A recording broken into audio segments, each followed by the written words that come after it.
Welcome to Married to His Will. I'm Suzette Williams, your host, a licensed professional counselor in Georgia and nationally certified.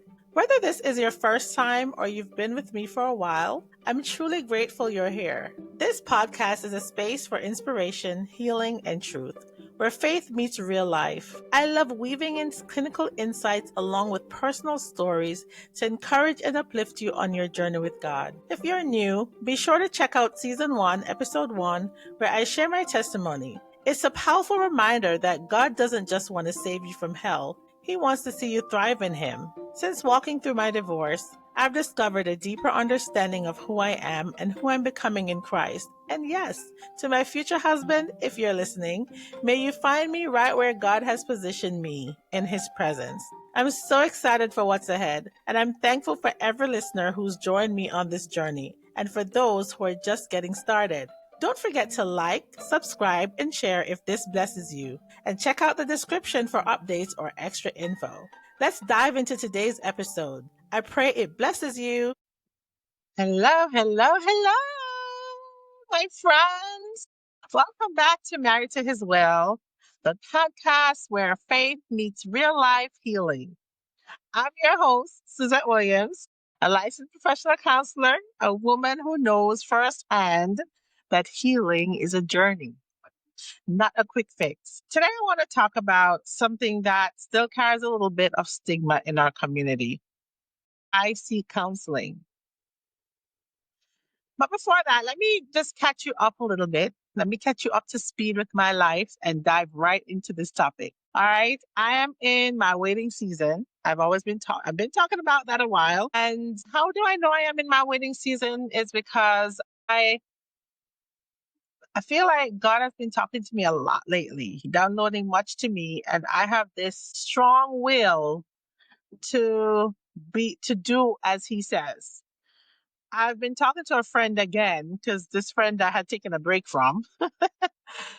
And, truthfully, I've been considering this person as I feel like the Lord has been giving me insights and strategy for this friendship. And I've been talking to Jesus about him. And I asked the Lord that while I'm on this journey or in this process, that he'll preserve me, and help me to maintain my boundaries. And that's exactly what I've been doing. And I love to see the friendship develop while I trust God in the process. I don't know the future, but I pray and ask God to continue to lead me by the hand. And this is not a new friend. So it's actually feels very comfortable and at the same time uncomfortable because I don't know where it's going. But I feel like I trust God, and I feel like God has been saying a lot to me about why I am in friendship with this person. And so even today, the message at church talked about the church of Thyatira in Revelations. We're in our series called Dear Church People. This is that deeper church. And we're reminded that we have the power over sin. And we do not have to go with what the culture is saying. God is telling me to maintain my boundaries. I have had many counselors in my life, whether in church or professionally or casually, and the message is the same. The message that has been preparing me or been coming to me or appearing before me in this season is this idea of just planting and seeing things grow in my life. He is about to have me flourish. And I'm sowing into friendship, sisterhood, family, and I feel loved. And so I'm just so grateful that even on this platform, I get to sow into whoever is listening. I know maybe friends and family or relatives may listen to this podcast. And I know that I don't always get it right, but I thank the Lord that He inspires me to do this. And so let's just dive into today's topic. Why seek counseling? Why should we seek counseling? You might have asked yourself that before. Why would I need counseling? Or can't I just pray about it? I'm sure a lot of people are saying that. Well, today I want to lovingly unpack that question and show you how counseling can actually be a powerful part of your healing and your faith walk. So, the first thing I want to talk about is breaking the stigma. I think we've come a long way in society where counseling is more acceptable. Back in the day, you'd watch on TV them talking about the shrink, and I shouldn't be going to a shrink. I'm not crazy, but it's not about that. So let's start with this truth: seeking counseling does not mean you're broken. It means you're brave. I've been in a group called Brave, one of our small groups at the church, and I love those women. It's been amazing. We just had another group meeting on Saturday, and it was the best time. I love these women. It enhances my creativity. And the message of that group is to be brave, that we are brave women. And it takes courage to face your feelings, your patterns, and your pain. So, you going to counseling doesn't mean you're broken. It just means you're brave. Sometimes we've learned to survive so well that we forget we're allowed to heal. Even the Bible reminds us in Proverbs 11, verse 14, where there is no guidance, the people fall. But in an abundance of counselors, there is safety. Did you hear that? There is safety in counsel, not shame. When you sit with a counselor, you're giving yourself permission to be seen, to be heard, and to be understood without judgment. And that's powerful. And I love to tell my clients this is a no judgment zone. What counseling really offers? Point two, what does it really offer? So the first one was breaking the stigma.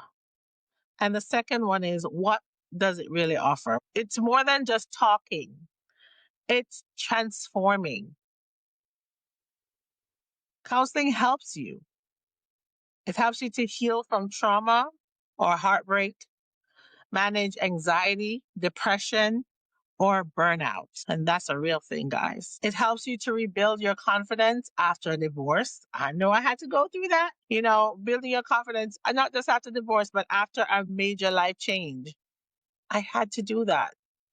It helps you to learn healthy boundaries in relationships. It deepens your faith and reconnects with who you are in Christ. Deepen your faith and reconnect you. You get to reconnect with who you are in Christ. Sometimes people come to me and say, Suzette, I just don't feel like myself anymore. And that's where we begin. I know exactly what you're saying when you say that. Because counseling isn't about changing who you are, it's about helping you rediscover who you've always been. And so, point number three is, when life feels heavy, counseling might be the answer. So, maybe right now you've been carrying a lot. You're the strong one, the dependable one, the one everyone calls. But inside, you're exhausted. You might even feel guilty for needing help. But I want to remind you, even Jesus, the Son of God, stepped away from the crowds to rest and pray. If he needed space for restoration, so do we. Counseling gives you that space, a sacred space to breathe again, to process what you've been through, to learn how to let go of what's being weighing you down. There's nothing wrong with needing help. In fact, that might be the very thing that saves your peace. That brings me to number four: emotional and spiritual healing. I truly believe God can use counseling as a part of your healing journey. When we bring our pain into the light and invite Him into it, that's where transformation begins. Romans 12:2 says, be transformed by the renewing of your mind. That's what happens when you give yourself permission to heal emotionally, mentally, and spiritually. God never asks us to carry our burdens alone. He just asks us to bring them to Him. And sometimes He provides the right people, like counselors, to walk beside us through that process. So I really wanted to leave you with this little encouragement tonight. I've had a long day. I came through Fall Festival and I said I didn't want to have another week pass before I do another episode. And so, my final encouragement to you is if you've been thinking about starting counseling, this is your sign. Don't wait until things fall apart. You deserve peace, you deserve clarity, and you deserve healing. I'm thinking about my friends and my relatives, my family in Jamaica right now who might be experiencing Hurricane Melissa. And it's funny because a friend of ours from Deeper Church, her name is Melissa, and today is her birthday. And she sent a picture in one of our women's group today, and she was so beautiful. And I said, Melissa is looking like a hurricane of beauty. We've just been praying for our friends in Jamaica, and I pray that everyone is doing well there and is safe. I love you, and I'm thinking about you, praying that not a whole lot of damage happens and that there will be a speedy recovery after all of that. And I'm sure that will come with another aftermath of emotional things that come with when things break down or repairs have to happen. So we anticipate those things as well. But Jamaica has always been resilient and has overcome several hurricanes. And I, for one, remember Hurricane Gilbert as a child. That was a difficult one, but I had one sister who slept through the whole thing. Davina, you know yourself. And we sang praises and we experienced just the miraculous hand of God as not much happened to our home. And we were in probably the smallest home in that neighborhood. It was beautiful and in a big yard. We had lots of trees. Some trees fell down and I think we lost our coconut tree.